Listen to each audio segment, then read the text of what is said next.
जो एक भाव में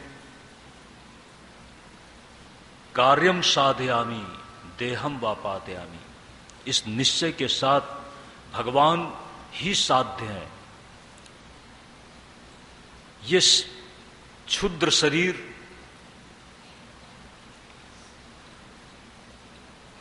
अगर भगवान को पाने के लिए साधन बन जाए और अगर ये शरीर छूट भी जाए, लेकिन भगवान मिलना चाहिए। जब ये निश्चय हो जाता है तो भगवान मिलते हैं। उसी क्षेत्र में कहते हैं स्वामी रामतीर्थ ने साधना की। अनुष्ठान के बाद साक्षात्कार मिलेगा, ये बात किसी ने बताई, अनुष्ठान का विधान बताने वाले ने बताया, लेकिन दर्शन नहीं मिल रहा।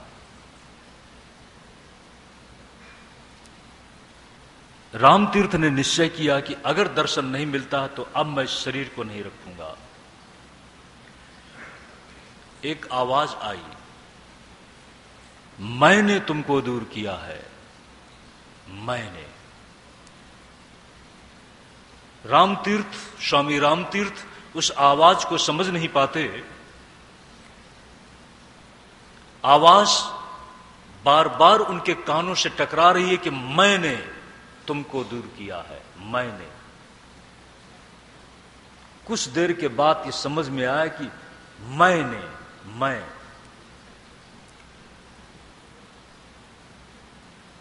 स्वामी रामतीर्थ का उसी समय मैं मानो गलित हो गया। मैं की वृत्ति शांत हो गई और उसी के साथ उनको एक झलक मिली है, दिव्य झलक मिली है। यही बात यहां पर है। जब भगवान ने देखा कि अब ध्रुव मुझे ही आलंबन बनाकर बैठा हुआ है, अब कोई आलंबन नहीं है, तो भगवान स्वयं वहां पर उपस्थित हो जाते हैं और तपस्या में बैठे हुए बालक ध्रुव के कपोल में अपना कंबू शंख स्पर्श किया है। शंख जब स्पर्श किया है तो ध्रुव जब आंख खोल के देखता है तो भगवान है, लेकिन कुछ बोल नहीं सकता है। लेकिन जैसे ही लगाया है, स्पर्श किया है शंख का, उसी के साथ वाणी मुखरित हो गई है। ध्रुव बोला, योऽन्तः प्रविश्य मम वाचमिमां प्रसुप्तां सञ्जीवयत्यखिलशक्तिधरः स्वधाम्ना अन्याश्च हस्तचरणश्रवणत्वगादीन् प्राणान्नमो भगवते पुरुषाय तुभ्यम्। एकस्त्वमेव भगवन् निदमात्मशक्त्या मायाख्ययो ऋगुणया महदाद्यशेषम् सृष्ट्वानुवस्य पुरुषस्तदसद्गुणेषु नानेव दारुषु विभावसु वद्विभाषी। योऽन्तः प्रविश्य मां वाचमिमां प्रसुप्तां संजीवयत्यखिल शक्तिधरः स्वधाम्ना। जो हमारे अंतर हृदय में प्रवेश कर सोई हुई वाणी को भी जागृत कर देता है। संजीवयति अखिल शक्तिधरः स्वधाम्ना। अपनी महिमा से ही जो संपूर्ण विश्व ब्रह्मांडों को मानो जीवित कर रहा है, संजीवयति। और हमारी संपूर्ण वृत्तियों को और हमारे कार्य व्यापार के साधक इंद्रिय वर्ग को जो चेतना दे रहा है, ऐसे उस प्राण रूप जीवन का जो स्रोत है, उस स्रोत रूप आपको बार बार वंदन है, बार बार नमस्कार है। ध्यान दें सज्जनों, इतनी स्थिति करने के बाद जब भगवान ने कहा है, ध्रुव तुम्हारा अभीप्सित क्या है, तुम्हारा जो अभीप्सित है वरदान मांगो। उस समय ध्रुव बड़े विचलित हो गए हैं। ध्रुव ने मन में सोचा कि अब तो मुझे कुछ नहीं चाहिए। ध्यान दें सज्जनों,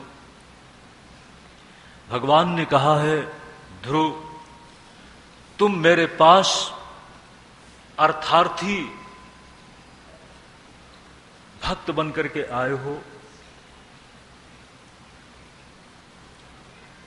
तुम्हारी इच्छा को पूरा करना भी मेरी कृपा का एक अनिवार्य रूप है।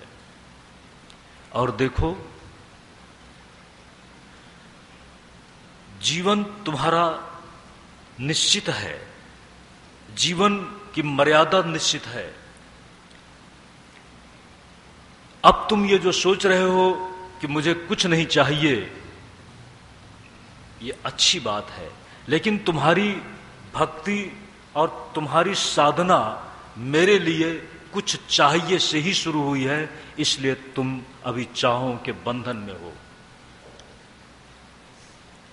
मैं तुम्हें जब तुम्हारा जीवन पूर्ण हो जाएगा तो ध्रुव पद दूंगा।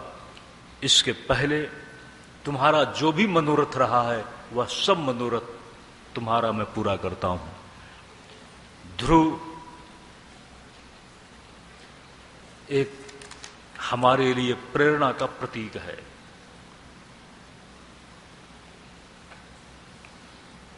पांच वर्ष का बालक ध्रुव अपने निश्चय से, अपनी एक निष्ठा से भगवान को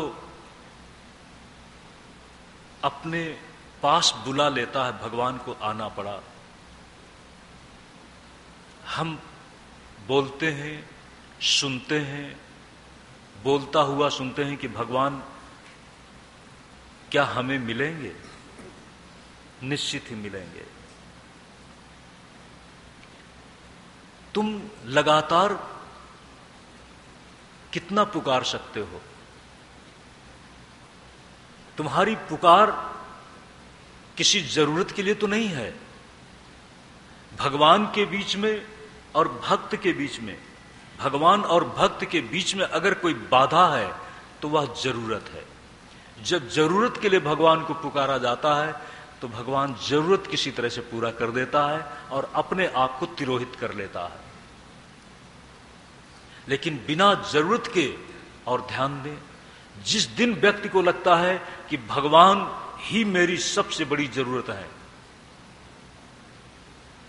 तो जरूरत के साथ ही तो संसार चल रहा है और आपकी जरूरत का विषय संसार में किसी तरफ नहीं रहा।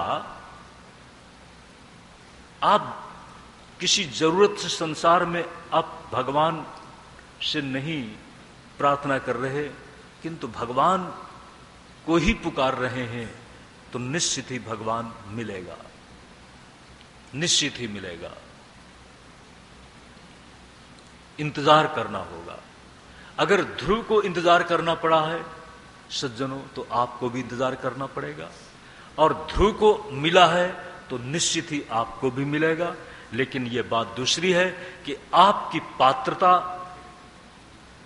आपको पता नहीं है, इसलिए थोड़ी देर बैठने के बाद यह मत कहना कि मैं बैठा तो सही लेकिन मिला नहीं, मैं इतने दिन से बैठता रहा, इतने दिन से आराधना करता रहा लेकिन मिला नहीं। क्या पता आपकी पात्रता आपको पता है? यदि आपको अपनी पात्रता का ज्ञान नहीं है तो पात्रता का निरीक्षण करने वाला जब आपको पात्र समझ लेगा तो आपके सामने वह अपने आप को उपस्थित कर देगा। इसलिए इंतजार करना, भक्त इंतजार करता है। और देखो इंतजार किस में करता है? भाव में। भाव में, भाव की भूमि में आपका इंतजार, आपकी प्रतीक्षा चलित आपको न कर दे। दृढ़ निष्ठा के साथ यदि आपकी प्रतीक्षा होगी तो निश्चित ही भगवत कृपा मिलेगी। भगवान द्रवित होंगे। द्रवित चित्त भगवान आपके अंतस में अपनी महिमा का प्रकाश करेंगे। आप कहें, आपकी तरफ से प्रश्न होना चाहिए कि भगवान ने तो कहा है कि मैं हृदय में ही हूं, तो क्या भगवान की महिमा का प्रकाश कहीं ढक गया है, कहीं लुप्त हो गया है? महिमा का प्रकाश पता नहीं चल रहा है। क्यों पता नहीं चल रहा है? एक दीपक है और उस दीपक को आपने जलाया किस लिए? रोशनी के लिए। आपने दीपक तो जला दिया और जलाया है रोशनी के लिए, लेकिन दीपक के ऊपर जो कांच लगा हुआ है उस कांच में कोयला लग गया है, तो आपको रोशनी मिलेगी? आज तो वो दीपक रहा नहीं है, लेकिन पहले करीब 20 वर्ष पहले, 25 वर्ष पहले, शायद आज भी गांव में मिल जाए, लालटेन बोलते थे, लालटेन, फाणस। फाणस ख्याल में आ गया आपको? कुछ लोग अपनी फानस का कांच साफ रखते थे और कुछ लोग न मालूम कितने महीने हो गए कांच साफ नहीं किया, तो जरूरत पड़ी तो जला तो दिया, लेकिन प्रकाश नहीं है। और जितना ही कोयले का परत गहरा होगा उतना ही दीपक तो होगा, लेकिन प्रकाश नहीं मिलेगा। यही बात है, प्रकाश तो है लेकिन कोयला आवरण बन करके बाधक है। इसी तरह से न मालूम जन्म जन्मांतर से, न मालूम कब से जीव के लिए ये जो अविद्या का आवरण रहा है, अविद्या मल, उस अविद्या मल के कारण उस ईश्वर का प्रकाश नहीं हो पाता। लेकिन साधना के द्वारा धीरे धीरे वो अविद्या का मल हटता है। और जैसे जैसे मंत्र के द्वारा, मंत्र में बहुत बड़ी शक्ति है और मंत्र का मतलब है नाम, उसकी अपनी एक व्यवस्था है। मंत्र क्या है, इस पर चर्चा करेंगे, अवश्य करेंगे। मंत्र में शक्ति है और वह मंत्र की शक्ति जैसे जैसे प्रबल होती जाएगी, बढ़ती जाएगी, आपको निश्चित ही पात्र बना देगी। ध्रुव के इस चरित्र को सुनने के साथ विदुर जी ने पूछा था कि ध्रुव जी के वंश परंपरा में और कुछ महान पुरुष हुए? हाँ, लेकिन भक्त तो कभी कभी पैदा होता है। भक्त तो बड़ी मुश्किल से पैदा होता है। कुलम पवित्रम जननी कृतार्था वसुंधरा पुण्यवती चतेनु। ऐसा भक्त जब पैदा हो जाता है तो कुल पवित्र हो जाता है। भक्त नरसी ने क्या कहा है, जब कोई वैष्णव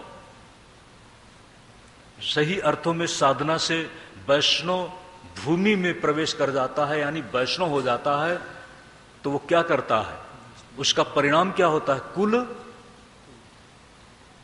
क्या बोलते हैं, कुल एकतेरो। ये मेरी समझ में नहीं आया कि इसका अर्थ क्या है, क्या अर्थ लगाएंगे?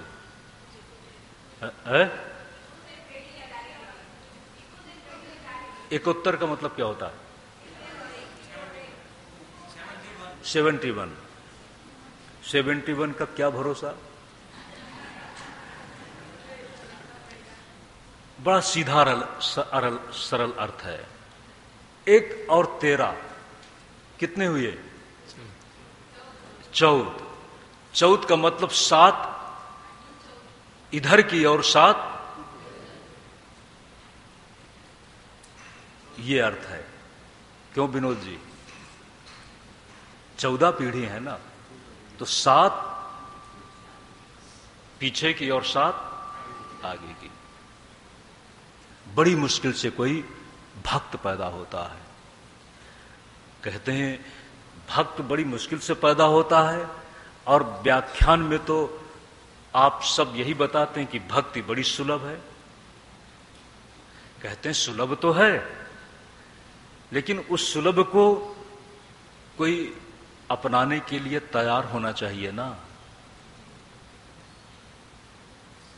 अपनाने के लिए जब तैयार होंगे तो सज्जनों कुछ तो छोड़ना पड़ता है। आप लोगों ने भी कुछ तो छोड़ा है। मैं खुद मानता हूं कि आप लोगों ने श्रीमद् भागवत कथा श्रवण के लिए इतनी श्रद्धा से तैयारी दिखाई। निश्चित ही हर व्यक्ति की अपनी जिम्मेदारी थी, अपनी समय की कुछ न कुछ मांग थी, अपेक्षाओं की, लेकिन उन सब की अपेक्षाओं को आपने छोड़ दिया और संकल्प ले लिया कि हमें श्रीमद् भागवत कथा सुनना है। ये तो बड़ी बात है। शुरुआत यहीं से होती है। घर वालों ने भी कहा होगा कि क्या जरूरत है, कितना भागवत सुना है और यहां भी भागवत होगी, लेकिन आपने कहा नहीं, सुनना है। ध्यान दें, सुनना है। और जब भी सुनना है तो सुनने के लिए कहीं जाना है, जहां है उसको छोड़ना है।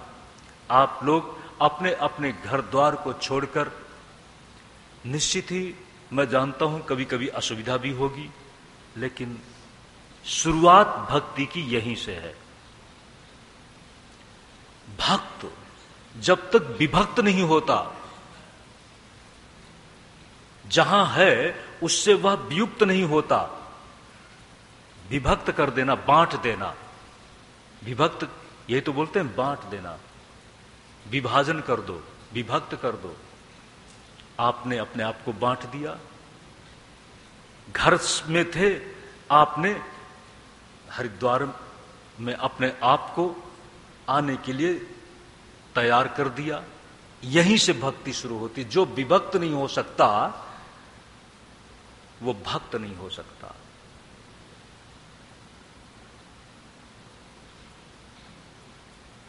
मीरा ने, ऐसा मत सोचना कि मीरा तत्काल भक्त बन चुकी थी। मीरा भी जन्म जन्मांतर से चलती हुई उस अंतिम कक्षा में पहुंच गई। जब वो गाती है तो ऐसा नहीं कि गाने के लिए गा रही हो, अंदर गुनगुनाहट पैदा हुई और उस गुनगुनाहट में जो शब्द मुखरित हुआ वह गीत बन गया, भजन बन गया। मीरा के मुखरित भजन आज भी भक्ति के रस में श्रोता को डुबो देता है, डुबो देते हैं। तो कभी कभी पूर्ण भक्त पैदा होता है, लेकिन पूर्ण भक्त की कक्षा में पहुंचने के लिए आपकी शुरुआत तो निश्चित ही हो चुकी है। शुरुआत हो चुकी है, राह में चल चुके हैं।